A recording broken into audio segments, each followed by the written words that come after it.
All right, everybody, thank you very much for joining us tonight. B'ezrat Hashem, tonight we're going to be learning Parashat Terumah, studying this week's Parashat. B'ezrat Hashem, I'd like to dedicate tonight's learning for the complete and speedy recovery of Shachar ben Chana, Yaakov Yisrael, Abraham ben Chana, Esther Helen, for the refuah shlema of Mordechai ben Adina, Aviva Tzipor bat Rivka, Mordechai ben Sarah, and all of Cholei Yisrael, whoever needs a refuah shlema should have it, B'ezrat Hashem, very, very quickly and very speedily.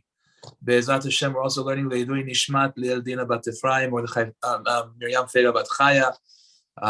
May their neshamot go higher and higher in Gan Eden. So, in this week's parasha, we have the zechut tonight to discuss the Mishkan. We're given the command to create a Mishkan. Says the Torah, Tushav ve'asu le'mikdash v'shachanti b'tocham, that Hashem says, they shall make for me a mikdash, a sanctuary, and I will dwell amongst them. Now, the Nefesh HaChaim over here, Rabbeinu Chaim Volozhiner, the great student of the Vilna Gaon, and the tremendous, tremendous Gaon in his own right, and Mekubal, I mean, he was huge, writes over here an incredible point. It says over here in the parasha, Ve'et tavnit kol kelav, that Hashem was showing Moshe Rabbeinu everything that needed to be done.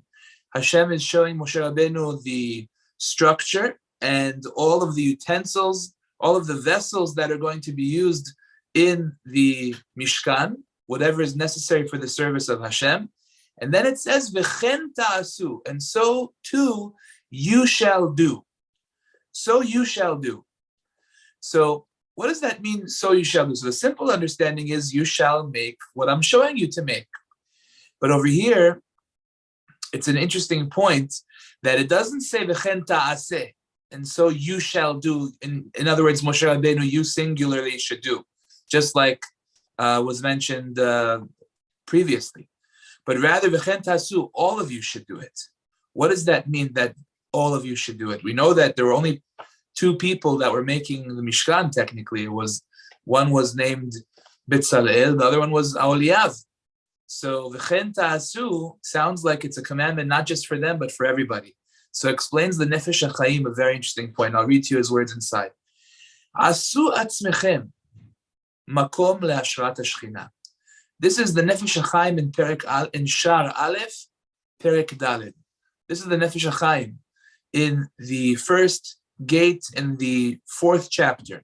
And he writes that you should make yourselves, asu atzmechem, make yourselves a place for the resting of the divine presence. Asu atzmechem, v'chen ta'asu means you should make yourself a place of the hashrat hashchina. Remember, the whole purpose of the Mishkan was to bring Hashem into Am Yisrael, that it should be a place where Hashem's Shechina rests.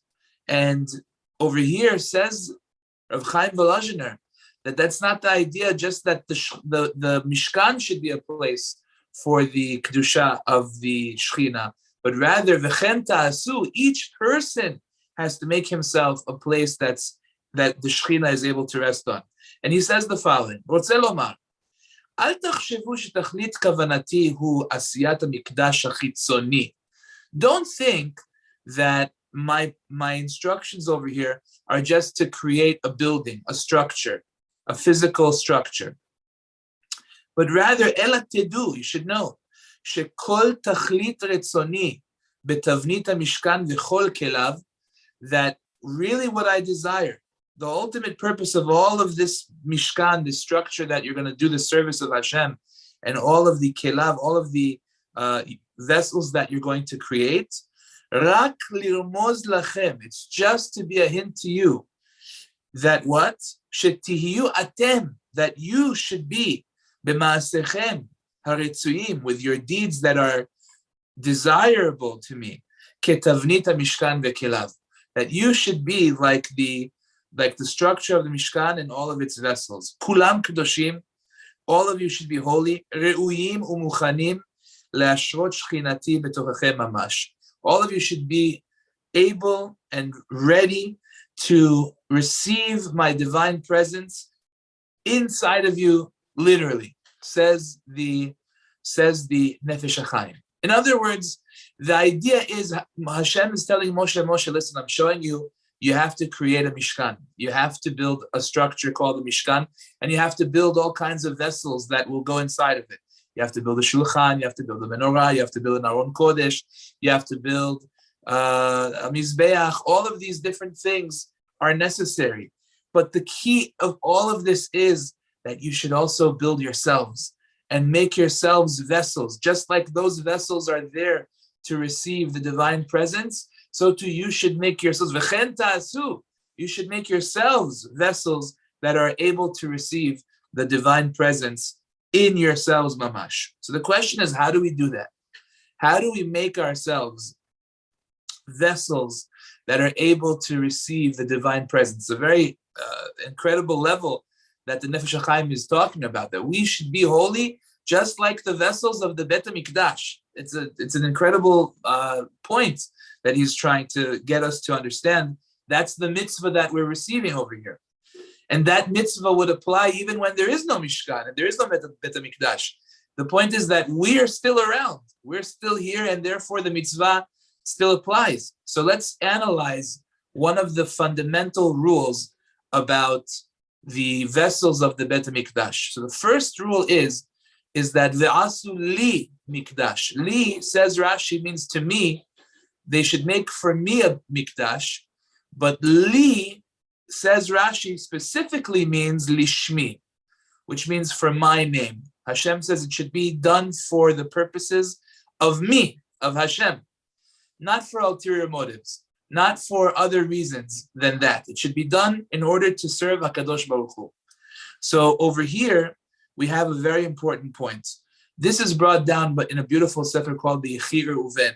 And he brings down a very important point, which is brought down from the Reshit Chochmah in the name of the Zohar Kadosh. And he says the following. It says over there that Kol Torah v'Torah, u'mitzvah u'mitzvah, any learning that you do, any mitzvah that you perform, but it's done belo dechilu u'rechimu, it's done without fear and without love of Hashem. In other words, that you don't put in the proper thought into that mitzvah. Lo parcha le'ela. Says the Zohar Kadosh, it does not ascend to the heavens. It doesn't go up to the Shemaim in front of Hashem. It goes up to Shemaim, but then it falls right back down. It's got a do not enter sign. It doesn't get received well in heaven. The person is definitely somebody who fulfilled that mitzvah that he was doing. He definitely, or she, it doesn't matter who it is, they definitely did not nullify the mitzvah, but they didn't perform it in a way that allowed it to ascend up to Shamayim. There's a story, the Hasidim say this story over in the name of the Baal Shem Tov, Zecher Tzadik Livracha, and the Ben Ish Chai writes it actually in the name of a great rabbi, in the name of a great Chacham. He says that one time there was this Adam Gadol, which the Hasidim say was the Baal Shem Tov, that walked into a particular shul or Bet Midrash, and he commented, I see this Bet Midrash is full of Torah and mitzvot, like that. I see it's full of Torah and mitzvot. So seemingly that's a wonderful comment. You're saying that Baruch Hashem, the Bet Midrash is full of learning and people are doing mitzvot here. It's great. Seems like it's a very good comment. But they go on to say that this is actually the Baal Shem Tov, or whichever tzaddik we're talking about, that was actually criticizing them. Why? Because what he was commenting is that this place has people that are doing mitzvot, but they're not doing it for the right reasons. There are all kinds of ulterior motives that are preventing those mitzvot and the Torah learning that they do to ascend up to Shamayim. And that's why they're not being received by Hashem. And therefore, he's commenting to them that they have to work on themselves, that they should do the mitzvot better, and that's how it will ascend to Shamayim properly. So it's very important for us to understand this idea that Torah and mitzvot have different ways of doing them. And of course, you can do it and fulfill the mitzvah, but then there's a way of doing it with fear and with love of Hashem that will cause it to ascend to Shamayim. That is what the vessels of the Mikdash are requiring. In order to build a vessel for Bet HaMikdash, says the Torah, it has to be v'asu li. Li, says Rashi, lishmi, for me, not for ulterior motives. Not so that you can put your name on the menorah in the Beit HaMikdash and say, donated by Mr. So-and-so, right? It has to be that it was really purely for the sake of me, Hashem says. That's the idea. So that's a very important element to this thing. Now, it's funny because generally speaking, we say that no, it's perfectly fine to go ahead and to do a mitzvah for the wrong reason, because we always say mitoch shelo lishma. When a person does something for the wrong reason, then balishma, he'll eventually do it for the right reason, which is 100% true. And we always tell somebody, even if he's got the wrong motivation, continue doing it. Do it, continue, everything will be good. Eventually you'll do it for the right reason, 100% true. But now we're talking about a person being able to be a vessel for the Beit HaMikdash. And for that level, we need to reach that next, we need to be at that next step. That the person is now doing things not just to fulfill the mitzvah, but also he's doing it to really have fear and love of Hashem for the right reasons. This is the meaning of what it says in the Gemara in Masechet Shabbat. Very interesting Gemara that says the following: Amar Rabbi Chinena bar Idi, Kol haoseh mitzvah kema'amara en mevasrim oto besorot reot. A person, says Rabbi Chinena bar Idi, a person who does a mitzvah according to the way that it was told over, kema'amara, the way that it was given, en mevasrim oto, he will never receive besorot, he will not receive besorot rot, bad news. Shneimar, as it is written, shomer mitzvah, a person who guards over a mitzvah, lo yeda davar ra, he will not know a bad news. So the question that the Yechi Reuven over here asks is a very important question. He says, what is going on? First of all, what does it mean, kol haoseh mitzvah kema'amara? What does it mean a person does a mitzvah according to the way it was said over? What does that mean exactly? That's number one. And then what is the proof from the pasuk that says, shomer mitzvah lo yeda davar ra, that a person who observes or guards over, watches over the mitzvah will not know anything bad? What does that mean exactly? How does that prove what we were trying to say? It's unclear. Comes along the Mesilat Yesharim, and he explains it very nicely. And he says, the idea is, kol haoseh mitzvah kema'amara means the person that does the mitzvah in the same way that it was told over, meaning when Hashem uttered the obligation to do this mitzvah in the Torah, and he told us we must do this, that mitzvah was given purely. There is nothing else other than a command to do that mitzvah. The performance that we are about to do, the way we are going to go about that mitzvah should be in the same way. Pure. No other motives. No ulterior motives. Just for the sake of doing that mitzvah. That's what this statement of Chazal is telling you. When you do the mitzvah with nothing else in mind other than to simply serve Hashem, so then, says the Gemara, you will not know any bad news. Why? Because it says, Shneimar shomer mitzvah, somebody who guards over the mitzvah, lo yeda davar ra, he will not know anything bad. What does that mean? Shomer mitzvah, says the Mesilat Yesharim, means that the person is guarding over the mitzvah. Not just that he performs the mitzvah, that he keeps it, but rather he guards over it, he protects it from the Yetzer Hara. Because a person can do a mitzvah pure, and a person can do a mitzvah tainted by the Yetzer Hara.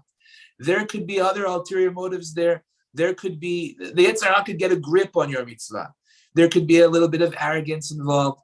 There could be a little bit of haughtiness, or of other type, maybe jealousy. There could be other things that enter into your mitzvah that make it, instead of pure white snow, it could be, tampered with, unfortunately.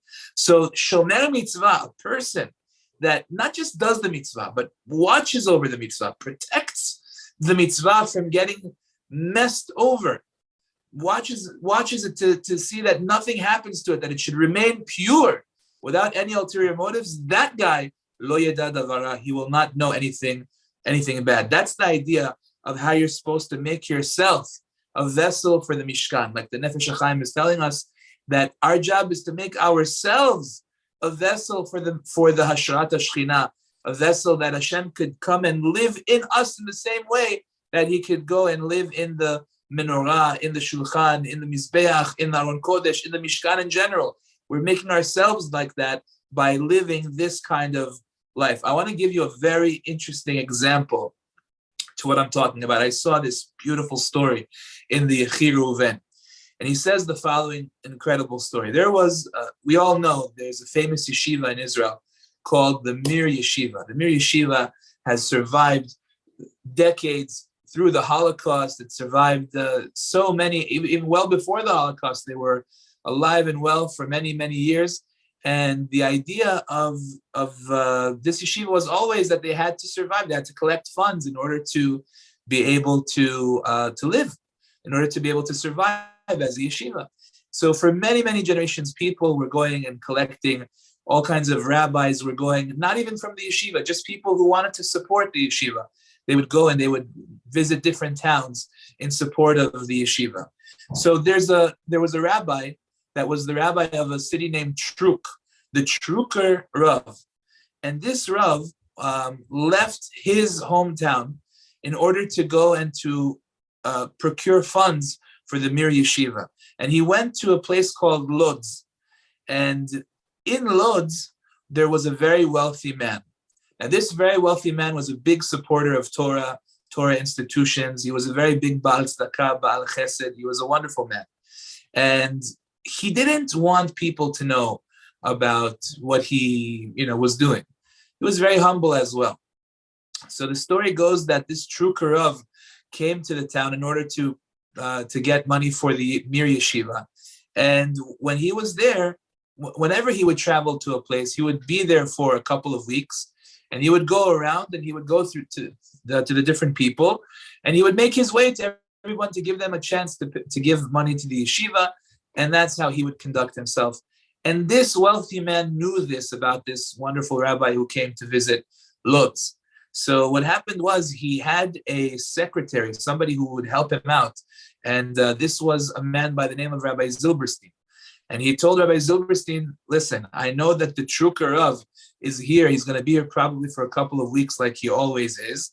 So what I want you to do is please approach him. I'm giving you money. You can take the money for yourself. Go ahead and do what you need. As long as he has, number one, a nice donation from you. Number two, get him a hotel room, a very nice hotel for the 2-week or 3-week stay that he's here. Go and do it. So this Rabbi Zilberstein approaches the true Karav, and he gets him a hotel room, a very nice one. And he also gives him a beautiful, nice, big donation from the money that this very wealthy man had given him. The true Karav was very thankful, and this really enabled him to stay in Lodz and to go around from place to place, from house to house, and get money for the Mir Yeshiva. So the way that he used to work was he would start off with everybody else, with all the, I guess, people that aren't necessarily that wealthy. Each one would give what they can, and he would end off with the wealthier people in the community. So at the end of his stay, around 2 weeks later, he goes ahead and he approaches this very wealthy man. And the wealthy man is very happy that he came, and he greets him warmly. He welcomes him in, and he invites him, and he shows him a lot of warmth. It's very nice and very pleasant. And the man says, the Rav says to the man, listen, I'm here to collect money for the Mir Yeshiva, and I heard that you're, Baruch Hashem, able to help out. Maybe you can help us out for the yeshiva. So the man says, sure.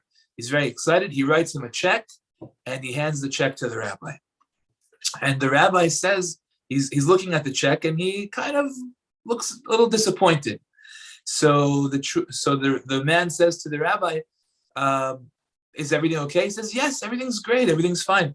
He says, so how come you look disappointed? He says, no, everything. He said, was it not an honorable sum that I gave you? He says, no, it was honorable. It was honorable. He says, I don't understand. So why are you looking like you're a little disappointed? He said, well, to tell you the truth, I was told that the biggest check that I was going to get in Lodz is from you. And it's not the case. He says, really? It's not the case. He says, yes. He says, well, who gave more than me? So he says, well, there's this man. His name is Rabbi Zilberstein. And Rabbi Zilberstein gave me a very nice check. And on top of that, he also gave me 2 weeks in the hotel over here. He paid all expenses on him. So that really helped me. It saved money for the yeshiva. I was very appreciative, and it's not what you gave me. So I was a little surprised. So the man said, give me back the check. He takes the check, he rips it up, and then he says, you know what? I'm going to give you exactly that sum of money that you just described. And he gave it to him, and that was even a little bit more, and it was the biggest check that the man had received, more so than Rabbi Zilberstein. Now, meanwhile, this guy, this true Karov, had no idea that the Rabbi Zilberstein who gave him all that was this man himself. He had absolutely no idea that that was the case. Now, the message from this story is very clear. This wealthy man, could have gotten up and explained to him, listen, that all that came from me, and you don't worry about it. I already did mine. No, he took the opportunity to do another mitzvah completely for the sake of heaven, and there's no fanfare. Nobody is giving him a round of applause. It's just for him to be able to say, Hashem, I love you, and this is how I show you that I love you. I'm giving him money, and he doesn't even know that it's from me, the first money that he got. And this is the idea. That man, whoever that wealthy man was, made himself like a vessel of the Mishkan. He made himself a person who was able to be a resting place for the divine presence, because he's doing the mitzvot like the vessels of the Mishkan were built. They were built for the sake of Hashem, for the sake of heaven. There was no other motivation other than just that. And this guy was doing just that. He was doing this mitzvah purely for the sake of heaven. And that's what made him somebody very, very special. That's what HaKadosh Baruch Hu is asking of us to do over here. It's very important that we take this lesson. Again, I'm not saying that it's easy. I'm not saying that it's not a challenge. I'm not saying that I myself am doing this on a constant daily basis, but at the same time, it's important to know what to aspire to. And therefore, we try to aspire to the best. And that's what we're saying now. So li says Rashi, lishmi. Now, I want to share with you a very interesting point about one of the kelim of the Mishkan, and that is the menorah. The menorah, as we know, there's a mitzvah to light the menorah in the Bet Mikdash, in the Mishkan as well, before the Bet Mikdash, to provide light over there, and that was a daily mitzvah. Now, that took place inside the Hechal. Shortly, B'neder, I'm going to put up some pictures, and we'll go through this inside with some pictures so that we can see it a little bit easier. But there are a couple of interesting points here that we need to talk about. The first question here is, number one, there's absolutely no need for light in the Mishkan. It wasn't the physical light that we're dealing with over here. I mean, the question here is, what is the purpose of this menorah? Why is this there? You don't really have people walking around that they need light. We're talking about in the Mishkan. That's the first thing that kind of hits you is, why do we need this? That's number one. But more so than that is the way in which the Mishkan was created is very fascinating. It says in the Gemara Masechet Menachot Daf Chavtet, very interesting thing. It says that Hashem showed Moshe Rabbeinu alav shalom. He showed him first of all in Aron, which is the big ark that contained the Sefer Torah of Moshe Rabbeinu. It contained the 2 sets of the stone tablets that was made of fire. He showed him a shulchan, which is the big table that contained the showbread that was made of fire. And Hashem also showed Moshe a menorah, this big menorah that we all are familiar with the picture of, made of fire as well.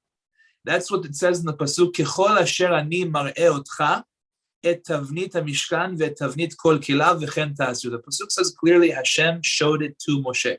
Asher ani mar'eh otcha. Hashem says, I'm showing it to you right now. So Hashem is showing it to us. Is showing it to Moshe Rabbeinu rather. And then the Gemara goes on to say something very interesting. The Gemara goes on to say that when the Torah says V'zeh ma'aseh menorah, which is not in this week's parasha, but rather in Parashat Ve'alotcha, it says over there that this is the action, this is how the menorah was to be made. Says the Gemara, V'zeh means again, you can point at it. You say this is Ma'aseh Menorah. What does that mean? It means that Hashem showed Moshe Rabbeinu the Ma'aseh HaMenorah, how the menorah is supposed to be made. Now, the menorah, we can understand, actually needed to be seen by Moshe Rabbeinu because it really is difficult. It's not so simple to understand how it was made. Think about it. It's very intricate. It has legs, it has stems, it has cups, it has decorations on it, and it's supposed to be made out of one big block of gold. So it's very hard to figure out how to do that. So the Gemara says a very interesting thing. It says that Hashem sent the Malach Gavriel, the angel Gavriel, to come and to show Moshe how to do it. And it says that Gavriel was wearing a strap around his clothing. And the reason that he was wearing a strap around his clothing is because when people used to work, they used to have very wide, flowy type of clothes that just, they get all over the place.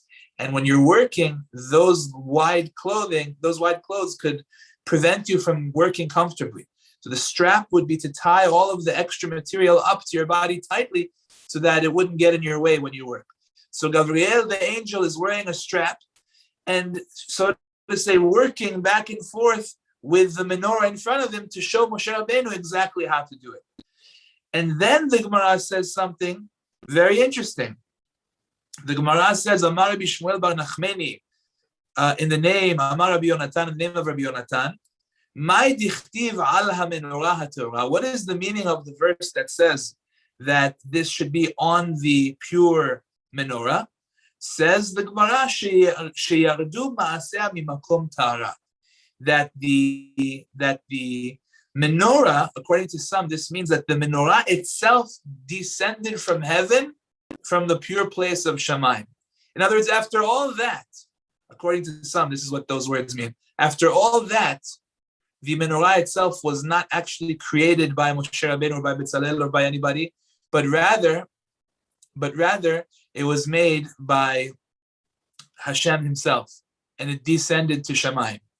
So the idea is that we have to ask ourselves a very interesting question. Here you have Moshe Rabbeinu being shown the different kelim of the Mishkan.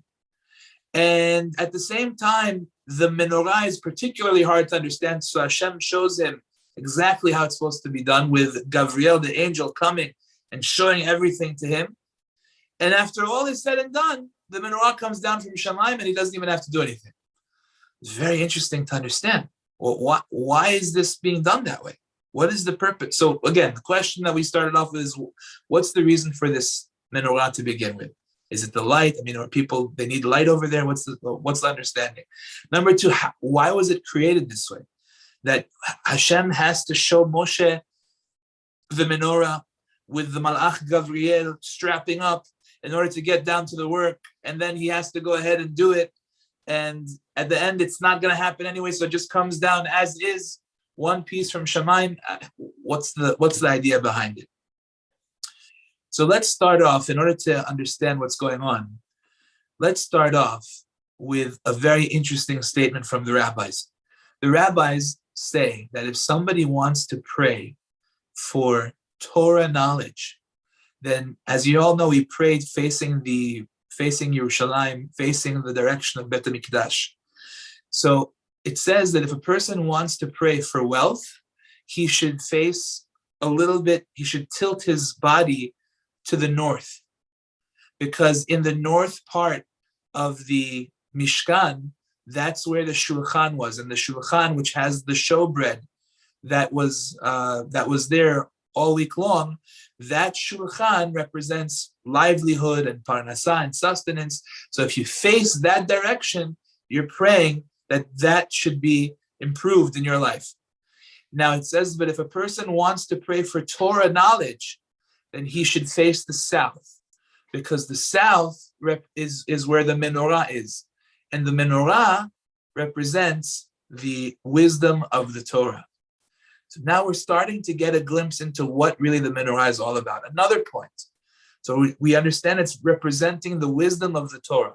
Another very interesting point.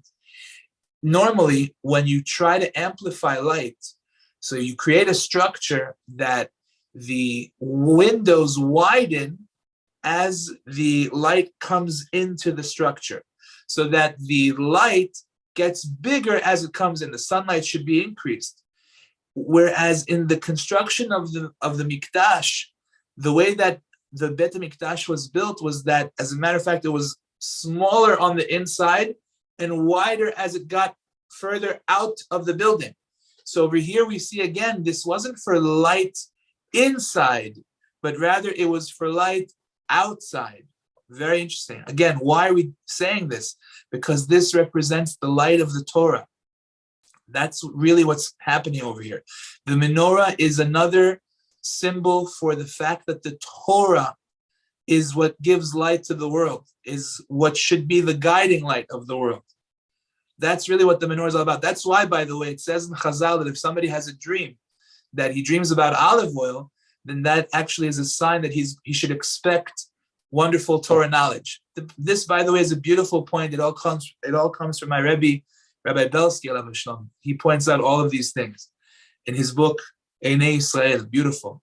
So he continues to say that we're clearly talking about the understanding of the fact that the Torah is the guiding light of the world, and the menorah represents that exact concept. So now let's talk about how the menorah was created. We said originally Moshe Rabbeinu was shown an Aron Kodesh of fire. He was shown a shulchan made of fire. He was shown the menorah made of fire. The shulchan and the menorah, the shulchan and the Aron were able to be created by Bezalel and by Aholiav, right? That worked out.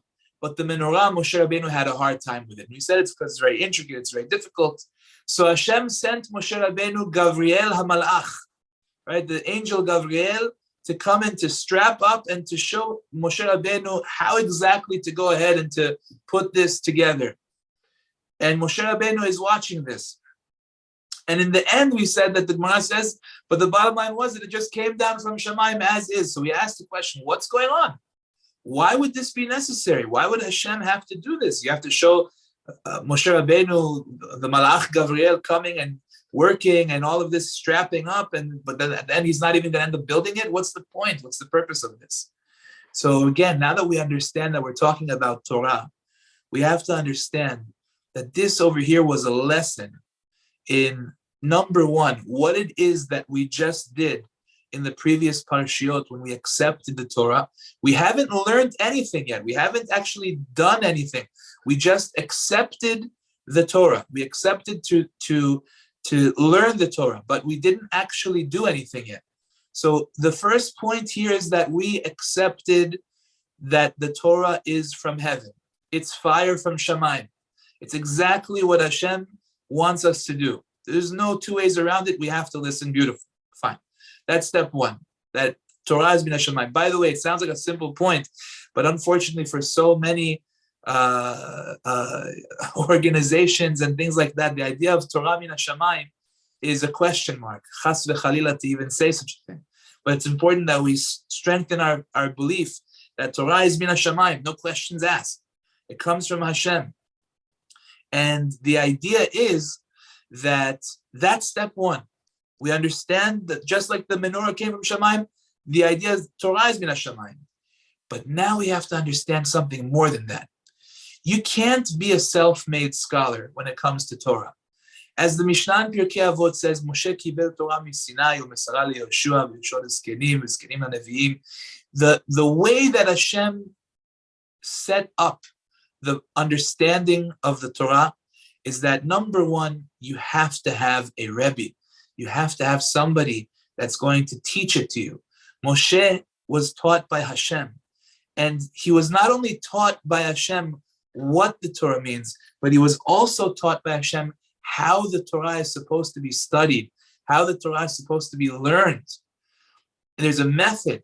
We don't study Torah like they do in a library, writes Rabbi Belsky, alav shalom. We don't study Torah like they do. You have to stay quiet, right? You have to be, to yourself, reading a book quietly. No. If you go into a Bet Midrash, you'll hear that it's exactly the opposite. They're roaring, there's yelling, there's screaming, there's like it says, they're fighting with each other, right? That's what's going on in a Bet Midrash, but it's all to understand what's going on in the sugya that they're learning. The idea being that there's a proper way to learn. And that proper way is it has to be with incredible amounts of yagiah, toil.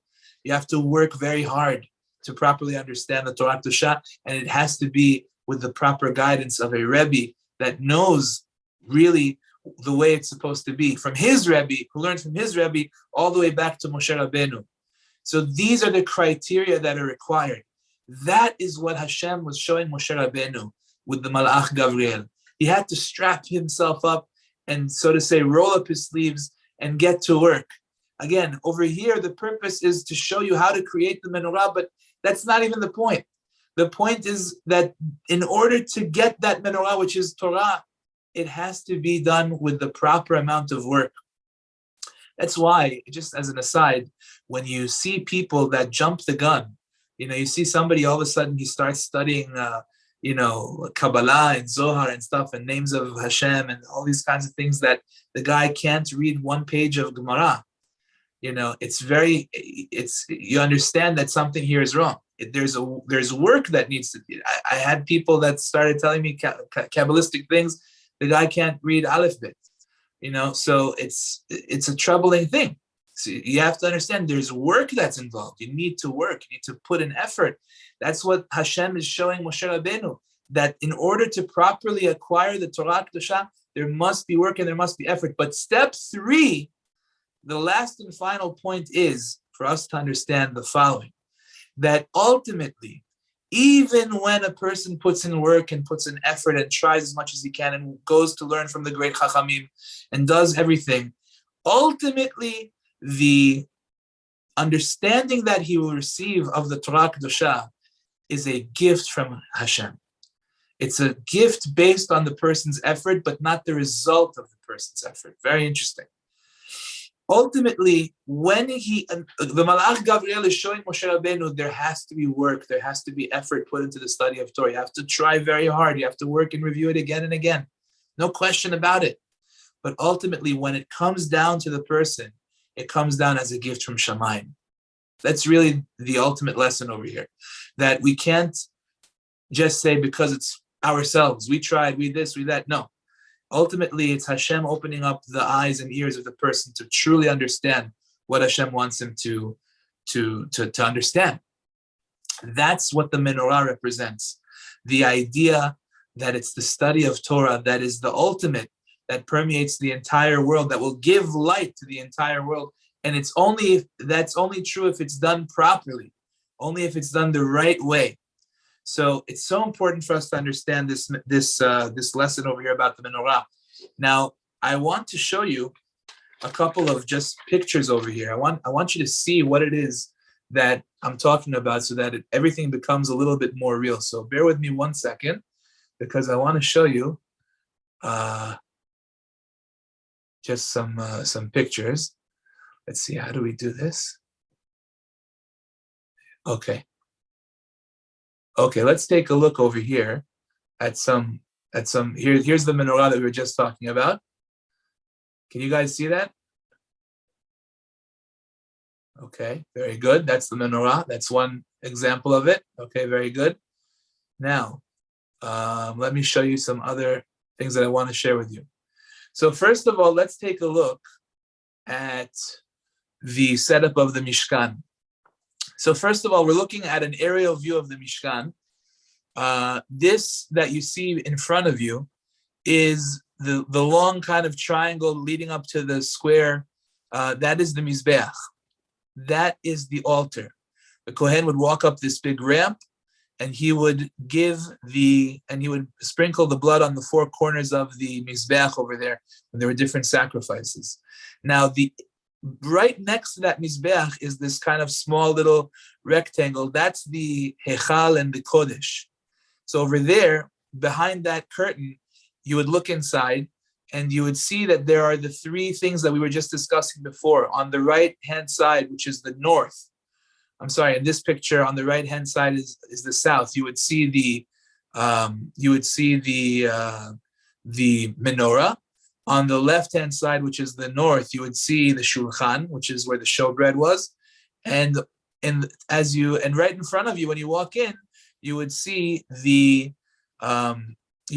golden altar, which is where the incense was offered. If you would keep walking towards the back, then you would see the curtain, which is called the parochet, and that divides between the area called the Kodesh we were just talking about, and all the way in the back, which is the Kodesh HaKodeshim, which is where the ark is, which contains the 2 stone tablets, both sets of them, and the Torah that Moshe wrote. So that's just a little picture of the Mishkan to understand what's going on. I have an aerial shot of that so you can see it a little bit better. Bear with me 1 second. Take a look at this one over here. So this is from the top. So as you can see over here from the top, where the upper part is the Kodesh Kodeshim all the way in the back. The lower part is when you walk right into that area of the Kodesh, you have in front of you the Mizbeach HaKetoret, which is the golden altar. That's right when you walk in. On the left-hand side, you have the menorah, which is in the south, supposed to be. On the right-hand side, you have the shulchan, which is where the showbread is. And in between the two sections is this big curtain that goes from top to bottom. There are different opinions if it was 1 curtain or 2 curtains. And that would be the divider between the Kodesh and the Kodesh HaKodashim. Now, I want to share with you a couple of really interesting points about the vessels of the Mishkan. Let's take a look at the Aron Kodesh, for example. Take a look at this over here. So, sorry, this is the wrong one. 1 second. Bear with me 1 second. I believe it's this. Yes, okay, so take a look over here. So here we have the Aron Kodesh. Now, you'll notice that the Aron Kodesh, which is, again, this is the container of the Sefer Torah that Moshe wrote, and the 2 sets of the stone tablets, the broken ones and the whole ones. They were all contained inside of the Aron Kodesh. Now, you'll notice that the Aron Kodesh is made up of 3 parts. The biggest part on the outside is gold.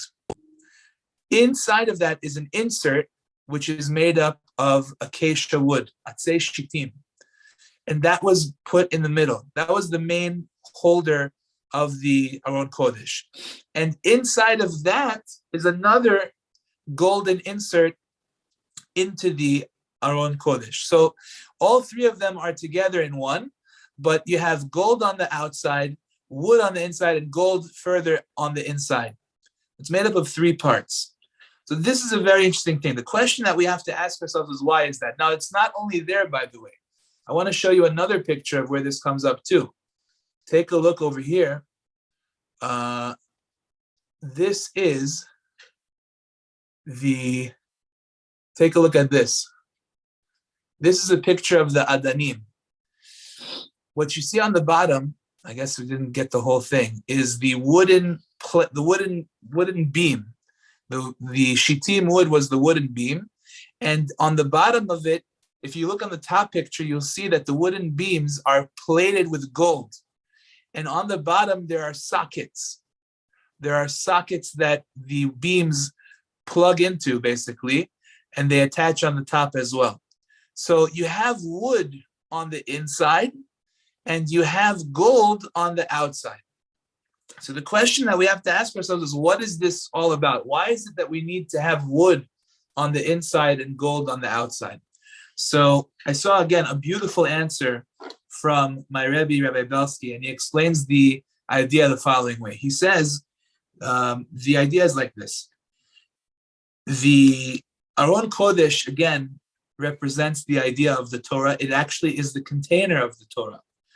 And there's a statement in Kohelet that says, Divrei chachamim kedarbonot, netuim ba'alei asufot, which means that the words of the wise are like metal prods, netuim, planted, ba'alei asufot, by those that gather. What does that mean? It means that over here, we're talking about the words of the Torah, the words of the sages, rather, that explain the Torah. And metal, gold is kind of a metal. Metal is something that's strong. It's a prod. A prod is whenever you have something, let's say you have animals, you have cattle, you have livestock, and you need to get them to move. So you've got this long metal rod that you poke the animals with in order to keep them moving. Now, the poke itself is not a good feeling. Nobody likes to be poked. Nobody likes to be pushed around, told what to do. It's not the best feeling, but it does keep things moving. And it is necessary, and that's really the words of the rabbis. The words of the rabbis are there to keep things moving, to get you to understand that there are some things that are problematic, and it pushes you in the right direction. So, divrei chachamim kedarbonot. But the difference between metal and wood is that wood is something that is alive. It grows. It continues to flourish. A tree might be not producing in the winter, but that is just the way that it rests, so that in the springtime it can start to produce the fruit all over again, right? So the words of the Chachamim are like metal. They push you, they get you to move, but at the same time they're not dead. It's not a one-time statement. It's not a statement that happened 2,000 years ago and it's dead, but rather it's something that is alive and well and guides the Jewish people for thousands of years. The same statements that we said 2,000 years ago, we're still saying them today because they are guiding light, basically, for all of us. So that's the idea. So divrei chachamim kedarbonot, they get you to move. They get you to. They're prodding you. They're pushing you. But at the same time, they're not dead. They're netuim.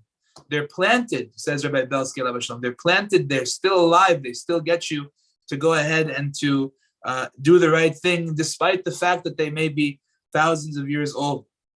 And that's why the Torah uses this idea of atzei shitim. First of all, we're talking about the idea that it's wood, it's gold, it's like metal, it's a prod, it's strong, but at the same time, it's also wood. It's still alive forever. It never dies. It's always living. It's eternal. And the idea being that it's atzei shitim omdim. It's atzei shitim that are omdim, which means they last forever. The truth is, it says that the wood that we had came from Yaakov Avinu already, that he planted well before the Mishkan was created. But the idea is that the Mishkan was never destroyed. It was put together by Moshe Rabbeinu, and it still is in existence, but it was hidden. The reason is, just like we said, the word omdim means forever. Yirat Hashem tehora omedet la'ad. The word omed, the fear of Hashem is pure, it stands forever. Omed means it lasts forever. The idea being that the words of the Torah, the words of the sages who explain the Torah, is eternal, it lasts forever. And that really is the idea of the Aron Kodesh itself. It says in the Gemara Masechet Yoma, very interesting. The Aron Kodesh, eino min hamidah.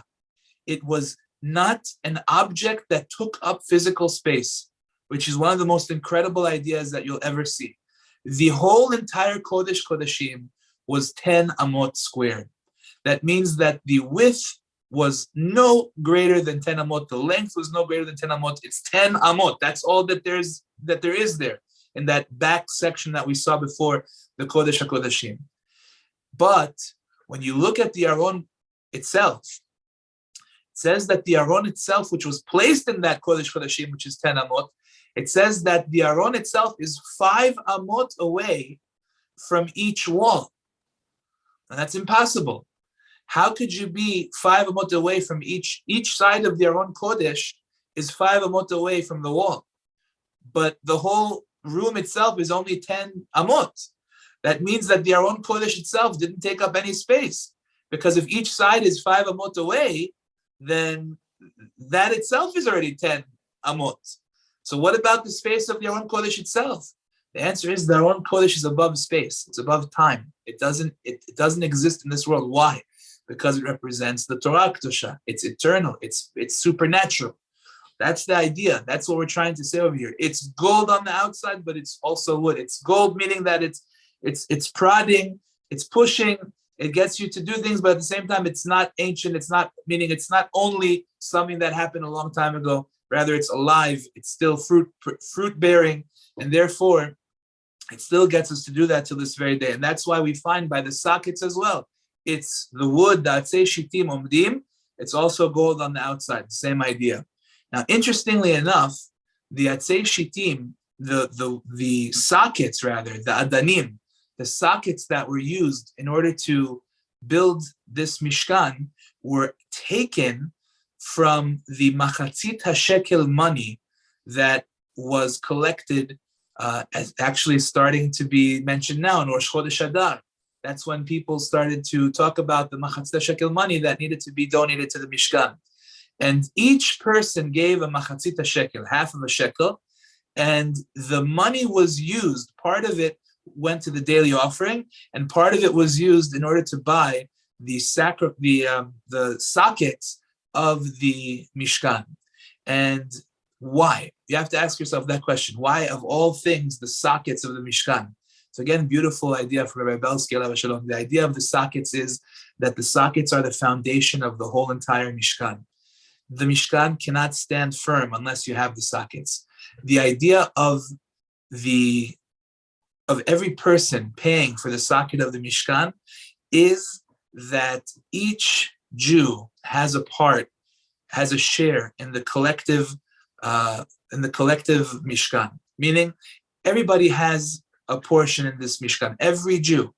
If you don't have one Jew giving to this, then it's not done properly. Meaning, there's not one single Jew that's dispensable. Everybody needs to have a part of the Mishkan. And that's why the machatzit shekel went to the foundation of the Mishkan, the sockets that held everything together. That we're all together, we're all united, we're all one neshama. We're all with one root together. And that's why everybody had to have a part of it. The rest of it was all donations from your heart. Whatever you decided, anybody who has a desire to do something, he wants to donate gold, silver, whatever it may be, that's all voluntary. But the rest of it, when it came to the sockets, that was something that had to be collected because each person needed to have a portion in the construction of the foundation of the Mishkan, which without that, it would not be able to stand whatsoever. So that's another very important lesson that we have from this Mishkan. So the idea being that everybody is necessary. No Jew is indispensable. No Jew is dispensable. You can't overlook even one Jew. Everybody is needed for this in order to work properly. Okay, everybody, chazakim and bruchim. We'll call it a night over here. Thank you very much for joining us. And B'ezras Hashem, we should all have the zechut to try and make ourselves vessels for the Mishkan, to learn from the vessels of the Mishkan. It's very important, if you can, try and get better pictures than I showed you tonight. Look at the picture books, understand it, and it's a big mitzvah to learn it because that's something that will hopefully bring about the rebuilding of the Bet Mikdash.